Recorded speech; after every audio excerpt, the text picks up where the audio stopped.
We're back to take another look at the HB1B with the odd heating problem.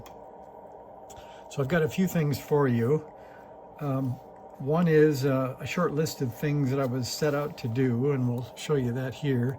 So I was going to set out to find out how the 30-meter module worked because I don't have any schematic for that.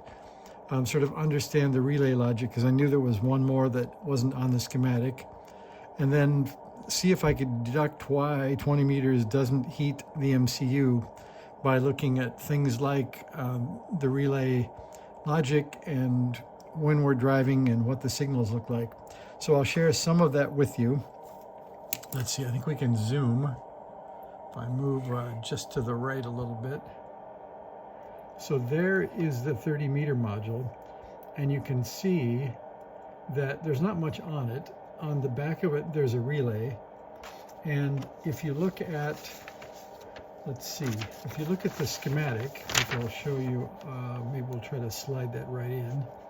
So the band module for the 30-meter module goes to this little 6-pin header.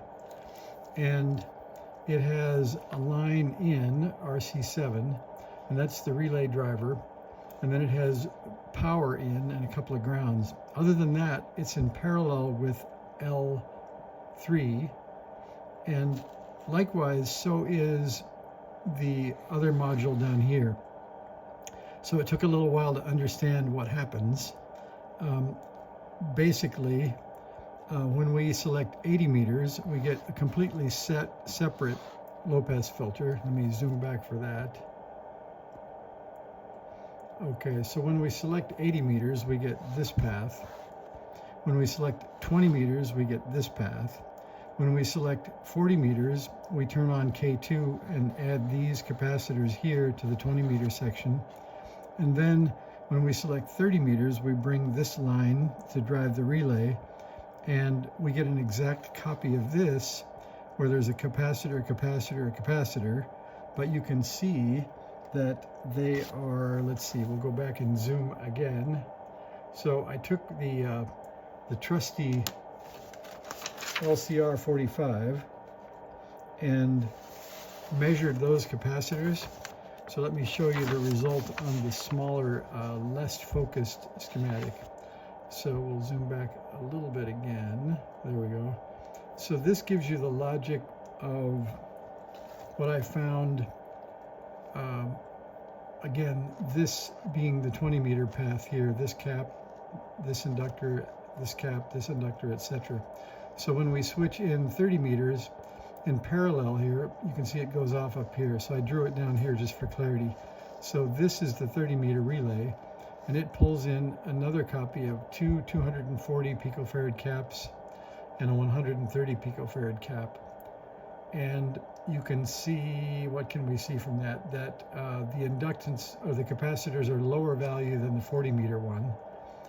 So that's what gets us in this 30-meter range. So the difficulty of all this is 20 meters doesn't heat, but it is used on both 20, 30, and 40, the path through K1. So we don't believe K1 is involved because when K1 is in this position in 80 meters, it also heats. So one would think that it can't be any of the 20, 30 sort of meter logic here, or likely the 40-meter either. Here's the interesting bit. So here's a truth table and how the LEDs get driven. Let me zoom back again. So we have three relays. K1 and K2 are the ones on the board, and K3 is the one that's on the other side of the board on the 30-meter module.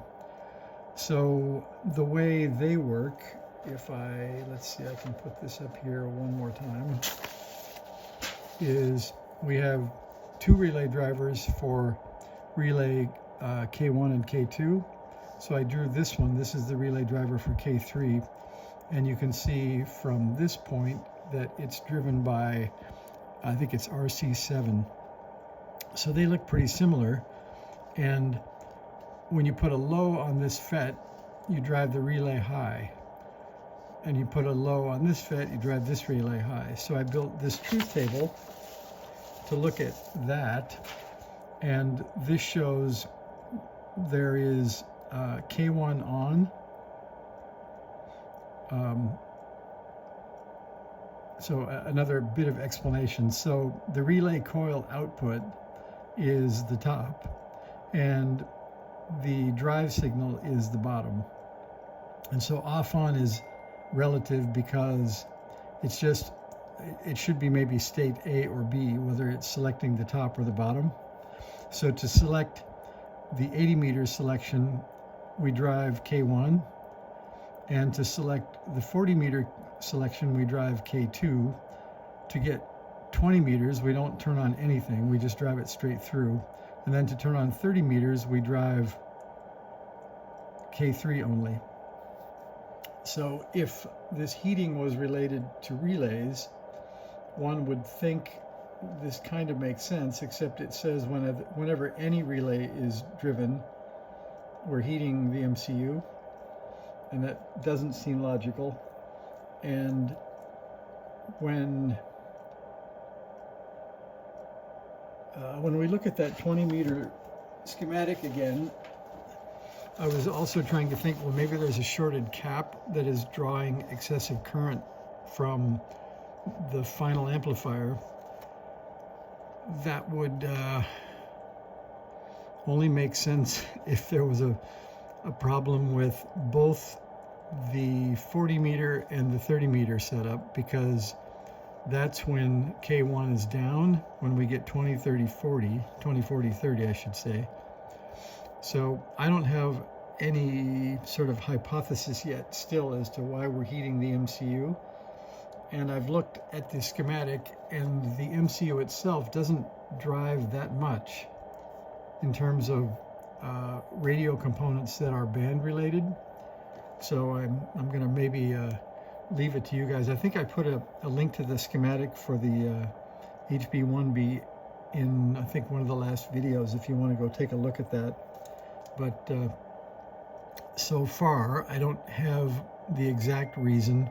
I've got it out of the case, so now that I've got the schematics drawn, I'll put it back in the case, and I think I'll follow, I think it was Neville that told me to do some current measurements.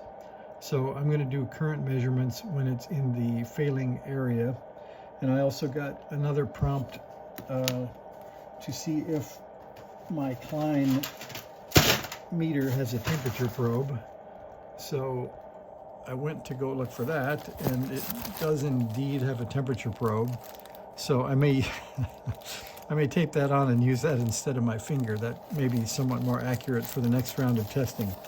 So thanks for all the suggestions, and let me know if you have any ideas as to why you think we might be heating the MCU only on bands that are not 20 meters.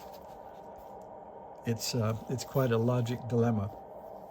So I don't have any probing, interesting waveforms or findings for you, just a lot of questions. But I'll keep looking at this and see if I can come up with a reason for the everything but 20 meters heating the MCU. So thanks for staying with us. We'll get it yet. See ya.